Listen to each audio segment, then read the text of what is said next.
Hi there, welcome to part 2 of the video series on the day of birth and practice self-love on that. So this is the application part, talking about, how can we apply some of the principles, the universal laws that I mentioned in part 1, and in particular, how can we practice love during the day of birth. Now, I will always rely on my Holy Trinity of Love to come up with some practical tips as to how we can practice love, and that's thinking love, speaking love, and doing love.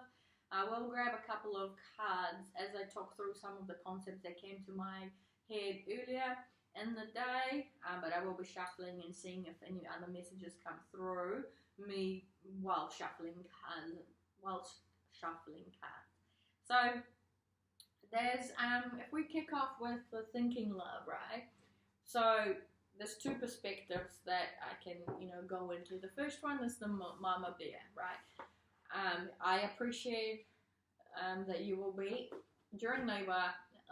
That's one of the toughest periods of your life in terms of the pain. I'm not gonna lie, I've been there myself, and I salute you, mama bears, for going through that process and doing it over and over again. For some of you who have multiple babies, now I suggest, despite how difficult it is to actually think love about yourself, showing some self-love to yourself, saying good words, kind of doing your own pep talk, not relying on others who might be there in the room with you, but actually relying on yourself, on your own strength, to say things to yourself like, I am courageous, I'm able to do this, I'm tough, I can give birth to this baby, I'm worthy of giving birth to this baby, I'm the best mama for this baby. And showing love and thinking love to your baby, because the baby's going through the labor process as well. He or she are in there with you, going through the whole process. They deserve some sorts of love as well. And I'm a big believer that when you're united so closely with your baby, like literally have a cord tying you together, you're kind of one whole at that point in time, just before giving birth, and during the process of pregnancy, anything that the mama thinks or sees or feels, the baby is in tune with that. So I wholeheartedly suggest that you think positivity and you send love, and you refer to your baby with love, and even saying things, I love you, baby, thank you for going through this with me. Now, in terms of the others, what everyone can do, in terms of thinking love, the least you can do is pray or send words of love and happiness and joy towards the mama and the baby that is going through the labor, So praying, I think, is extremely powerful. You can pray to whomever you believe in, the universe, spirits, angels, archangels, ancestors, God, Asna, Jesus, any other ascended masters, whoever it is.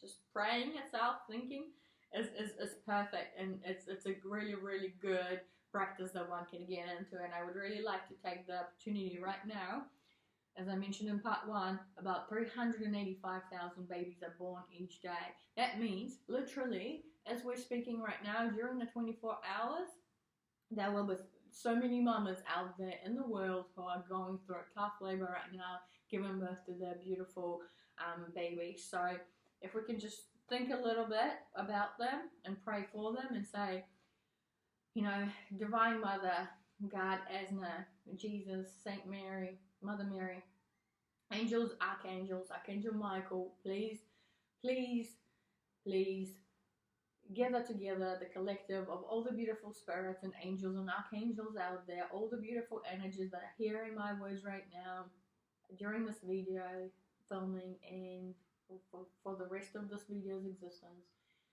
to send love, strength, and happiness to every single mama bear out there who's birthing right now, and to send love to every single baby that is being born. Happy birthday to the little lovely babas, and sending you love to all the mamas out there who are giving birth. You guys rock. You guys are superstars. You're fantastic, and it's the most meaningful time of your life, becoming a mama. So well done, you. All the very best to you during this day and thereafter. And thank you for being there with me doing that. Thank you. Now, in terms of the speaking love, so literally similar things that I've just mentioned for the mother. If you can think it, you can probably say it out loud if you have the energy to do so and if you feel comfortable doing so. For others, for those who are present with the mama bear in the room, say words of encouragement. Just remind mama how courageous she is for going through this process. That she's competent, she's very capable of giving birth to the baby, she's strong, she's wise, she's very much loved, and that she's safe and that she's protected. There's so much power in those words. And during the times of when your resilience is at its lowest and the mother might feel like she's giving up, beautiful words of love like that really mean a lot. And even if you're not in the room there right next to the mama bear, but you have the ability to text or call, get to send through a message to the mama, do so. Send them words of love, images, videos, of support, cheering mama bear to keep going. Oh, what do we have here? Something came through. I'll look at it in a second, but just sending her words of love would be a huge boost. And in terms of doing love, so something that I learned, the key word during the whole laboring process is the hormone called oxytocin. It's considered the love hormone. So something that my body struggled with is to generate enough oxytocin to kind of speed up with the natural process of labor. So I had to have literally a drip with synthetic oxytocin. But it's a natural love hormone. So cuddle with your partner if you're able to, of course. Cuddle toys. Hug yourself if you will to. Think about some happy moments, loving moments from your life. Do whatever gives you love, or a sensation of love in your life. Now, if we just transition a little bit towards all the everybody outside of mother, so be it the medical staff, the partners, the spouses, family members. There's so much you can do, and I just rattled my list.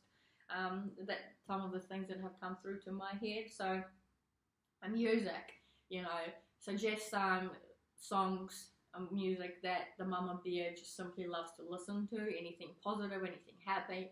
I had a Disney playlist for my labor, and that gave me, memories of childhood, of positivity, of love, and just feel good vibes.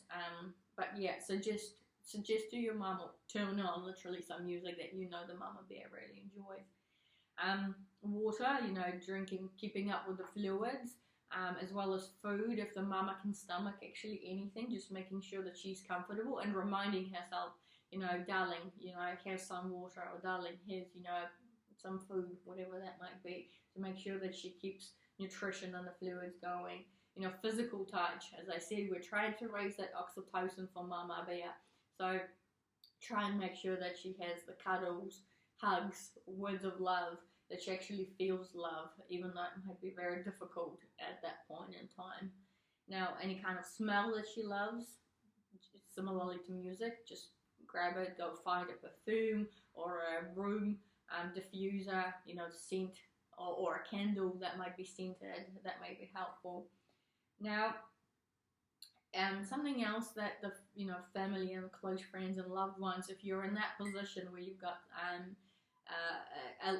a lady, a female in your life who's about to give birth, something to think about is actually to celebrate mama and not just the baby when the baby is born. To celebrate mama who has gone through the labor process and the birthing. Get her a gift, get her some flowers, a lovely card, a postnatal package full of some lovely treats, something that you can have during pregnancy, or a voucher, for instance, for Uber Eats or DoorDash, so that she doesn't need to think about food for the next few days. She can just order in food for her family and for herself. Any kind of beauty products might be helpful, for the lips, because sometimes those go dry, or lovely moisturizers or shampoos, conditioners, whatever it is, so that mama bear can actually take care of herself in a very good way after giving birth to the baby. I just, from my personal experience, I think the society always focuses on the birthday of the baby, The baby gets showered with so much love and happiness, and they rightly do so, but sometimes the mama bears get forgotten, and I think this is where it could actually show love for mamas post-birth, okay? And here I gave you a couple of examples of that to make sure that mamas feel loved. Now, something that came through as I was shuffling was the Four of Swords card, and there's a lovely, beautiful lamb that came through, and it looks like it's got like a bit of a sun in its area of the third eye. So visions, yeah. So I'm thinking more about lamb, lamb, baby lamb. So we're obviously on the subject of birthing, which is fantastic, baby lambs. But the third eye, thinking about the chakra of the third eye, and it's just vision. So yeah, perhaps this is trying to remind us about how even during the most difficult of times, and during labor, it is a very difficult time, it could be worthwhile actually visualizing positivity and love and happiness and joy, because there's power in your visions. Thinking, if you're a mother, thinking very powerful affirmations such as I am courageous, I am capable, I am strong, I can give birth to this baby. I'm visualizing the birthing process, how smooth it's going to be, how well it's going to be, how happy your baba is going to be, and healthy, and full of love and joy. So if you visualize that, will be sending signals to your own physical body and your brain to actually make it happen. So because you're effectively creator of your own reality. So the power of those visions. And likewise, others, your partner, spouses, family members, medical staff, and visualize sending love and happiness and protection and stability and safety to the mama and the baby. That third eye chakra is extremely powerful. If you can dream it, you can make it a reality, and that's definitely one of the universal laws that just can't pop through. But there's significant power in that envisionment. So that's just something that has come through for part 2 for me. I'm going to wrap up there, and I'm going to jump into part 3 where we talk about some outcome, next steps, wrap up, and any parting thoughts. I'll see you in part 3 shortly. See you soon.